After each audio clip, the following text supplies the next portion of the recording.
Hello everyone, this is Dino Chris from Prehistoric Facts. This is Prehistoric Facts special episode number 126. We're going to talk about a flying reptile today, and that flying reptile is Rhamphorhynchus. And so here's an illustration of Rhamphorhynchus. Ugly looking thing, but it's still a pretty cool flying reptile. Some information about Rhamphorhynchus. Rhamphorhynchus means beak snout. Length would actually be 20 inches, small pterosaur. Wingspan of 3 feet, approximately 1 meter. Weight would actually be 5 pounds, maybe a little bit less. Lived 165 to 150 million years ago in the late Jurassic period, and was found in Europe, most around Europe, in 1864, and was found by a man named Christian Erich Hermann von Meyer. So this thing has been around for a long time.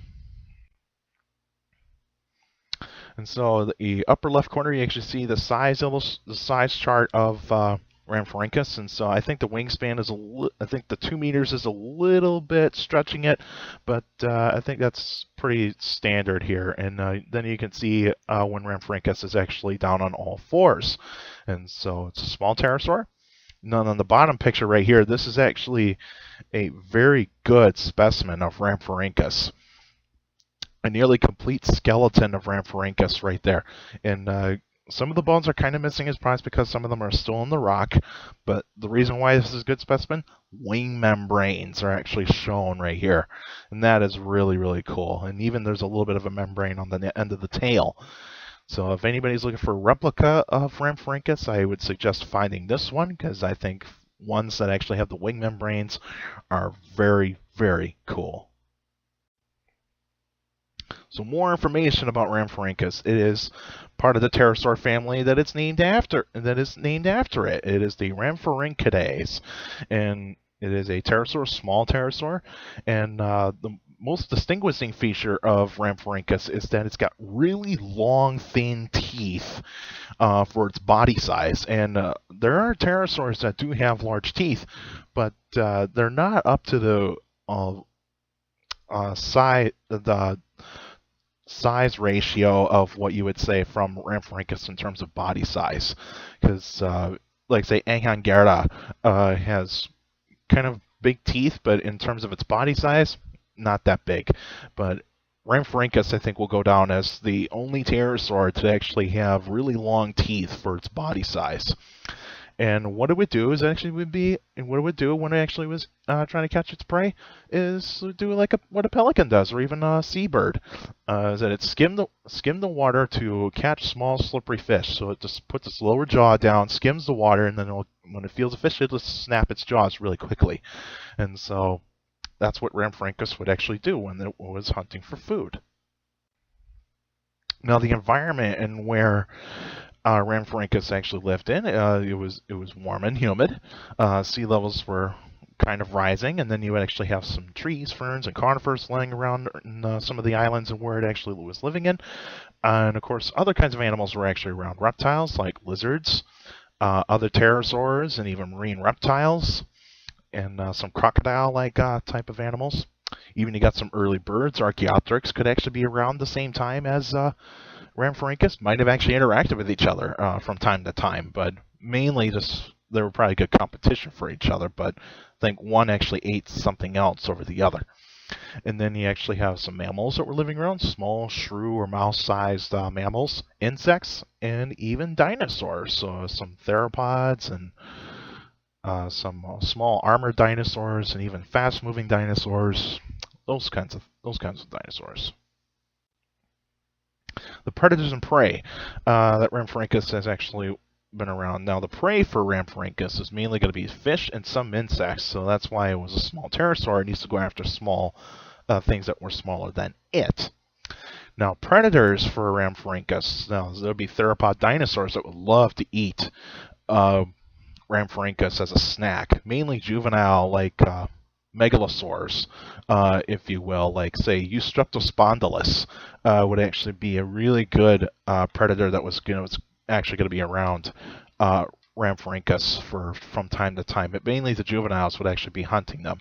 And even marine reptiles would love to eat pterosaurs. Probably pliosaurs would actually be the ones that would be eating them, not the plesiosaurs. Ichthyosaurs would not even dare try to eat pterosaurs because their bodies are not totally designed to actually kind of jump out of the water to like jump out of the water to be like 10 feet at the above the water. That's not what it's going to do. It could probably try to catch one, but I don't think they actually have the ability to do it. I think plesiosaurs and ichthyosaurs are going to stick to their prey, invertebrates and some fish. So pretty much the pliosaurs would love to eat Rhamphorhynchus. And the extinction of Rhamphorhynchus is probably due to climate change, and so sea levels were continuing to rise, and so Europe would continue to be a bunch of scattered islands, and of course competition would actually be the main reason for Rhamphorhynchus to be extinct. So you got like your birds, the birds would actually be. Some of the first birds would actually be eating some of the same stuff that Rhamphorhynchus is actually eating, small slippery fish and even insects. And even when bigger pterosaurs actually started to come around, ones that were probably like 10 feet in wingspan, or even bigger than that, were actually coming around. Those things actually required more food, and so those types of pterosaurs would actually swipe the food sources clean from Rhamphorhynchus, but mainly small birds and pterosaurs are about to be 10 feet, 10-foot wingspan would actually be giving Rhamphorhynchus a hard time. So mainly competition and climate change would actually be the reasons why Rhamphorhynchus went extinct. And so here's a map of the late Jurassic period. And so where Europe is a bunch of these scattered islands right here and right near North America. And so that's where Rhamphorhynchus actually lived. And it lived on some of the smaller islands, even the bigger islands. Could actually be living in the western parts of, or eastern parts of Europe. Right here on the shore. And so that's where it would actually be finding some of that small slippery fish and insects. Now, the next episode would actually be on February 1st, 2019, and that will be a Q&A episode. So if you got any questions about dinosaurs or any other prehistoric life, feel free to email me at dinochrist71@gmail.com, or just go to my Facebook page, Prehistoric Facts with Dino Chris. Like the page, you get your post your questions on the wall or in the comment section. But remember, keep your questions short and to the point. You can also follow me on Twitter at CSGRALL. That's my Twitter page. I post pretty cool stuff on there.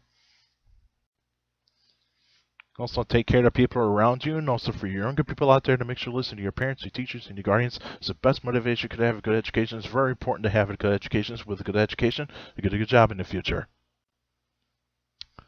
That's it for now, and I'll see you guys next time.